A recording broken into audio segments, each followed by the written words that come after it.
இது நம்ம ஃபேமிலி. பொதுவாக தமிழ்நாட்டில் இல்லீகல் ட்ரக்ஸ் பிடிக்கப்படுது அப்படின்னா அதில் கஞ்சா தான் அதிகமாக இருக்கும். ஆனால் சமீபத்தில் பிடிக்கப்பட்ட சட்டத்துக்கு புறம்பான போதைப் பொருட்களுடைய பெயரை கவனித்தோம் அப்படின்னா திரைப்படங்களில் பாப்புலரான வெப்சீரிஸில் வர்ற ஒரு திகிலூட்டுற பெயராக இருக்குது. சூடோபெட்ரின், மெத் அல்லது மெத்தஃபெட்டமைன், ஹெராயின், கொக்கைன் இந்த மாதிரி நிறைய போதைப் பொருட்கள் கடந்த சில வருஷங்களாக தமிழ்நாட்டில் அதிகமாக கைப்பற்றப்பட்டு இருக்கு. அதுலேயும் இந்த சூடோபெட்ரின் அல்லது மெத்ஃபெட்டமைன் இதெல்லாம் தமிழ்நாட்டுக்கு முற்றிலுமே புதுசு. இந்த சூடோபெட்ரின், மெத் அப்படின்னா என்ன, இதெல்லாம் எப்படி தமிழ்நாட்டுக்குள்ளே நுழைஞ்சது? பிப்ரவரி 25 டெல்லியில் 50 கிலோ சூடோபெட்ரின் கைப்பற்றப்பட்டிருக்கு. இந்த சூடோபெட்ரின் அப்படிங்கிறது ஒரு மருந்து, அதாவது மருந்து தயாரிக்க பயன்படுத்தப்பட்டது. ஆனால் இதை வச்சு மெத்தஃபெட்டமைன் அப்படின்னு சொல்லப்படுற மெத் அப்படிங்கிற போதைப் பொருளை நம்ம தயாரிக்க முடியும். பிரேக்கிங் பேட் மாதிரியான பாப்புலரான வெப்சீரிஸ்லாம் பார்த்துருந்தீங்கன்னா இந்த மெத் அப்படிங்கிற வார்த்தையை நீங்கள் கவனிச்சிருக்க முடியும். சர்வதேச அளவில், அதாவது உலக அளவில் சட்டவிரோதமாக கடத்தப்படுற மிக முக்கியமான போதைப் பொருள் இது. ஆனால் இதை தயாரிக்கணும் அப்படின்னா சூடோபெட்ரின் கண்டிப்பாக வேணும், அது இல்லாமல் தயாரிக்க முடியாது. இந்த சூடோபெட்ரின் இருமலுக்கு பயன்படுத்தப்படுற ஒரு மருந்து. இதை எல்லா மருந்து நிறுவனங்களாலையும் தயாரிக்க முடியாது. அனுமதி இருக்கிற நிறுவனங்கள் மட்டும்தான் இதை தயாரிக்க முடியும். ஸோ அங்கேருந்து லீக் ஆகிறது மூலமாக தான், இந்த சூடோபெட்ரின் மூலமாக தான் இது தயாரிக்கப்படுது.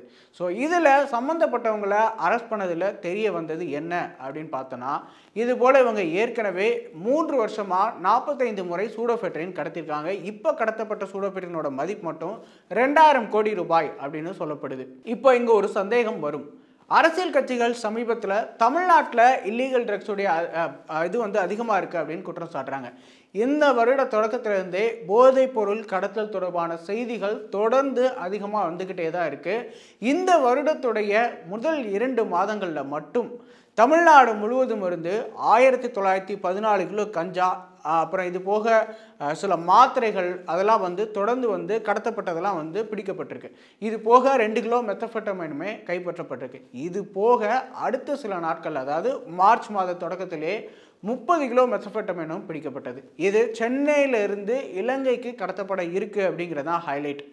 இப்படி தமிழ்நாட்டிலிருந்து இலங்கைக்கு இந்த போதைப் பொருள் கடத்தப்பட இருந்தது தடுத்து நிறுத்தப்பட்டிருக்கு. இதனுடைய சர்வதேச மதிப்பு கிட்டத்தட்ட 180 கோடி ரூபாய் அப்படின்னு சொல்லப்படுது. இது கடந்த சில நாட்களில் திரும்பவும் வேற ஒரு போதைப் பொருட்களுமே இலங்கைக்கு கடத்தப்பட இருந்ததுமே கைப்பற்றப்பட்டது. இந்த சூடோபெட்டமைன் டெல்லியிலிருந்து கைப்பற்றப்பட்டதுக்கு பின்னாடி திமுகவை சேர்ந்த ஜாபர் சாதிக் குற்றம் சாட்டப்பட்டார். இந்த குற்றச்சாட்டுக்கு பின்னாடி திமுகவரை கட்சியிலிருந்து நீக்கிட்டாங்க. அதோட அவருடைய தம்பி முகமது சலீம் விடுதலை சிறுத்தைகள் கட்சியில் இருந்த நிலையில் அவரையுமே விசிக கட்சியிலிருந்து நீக்கியிருக்கு.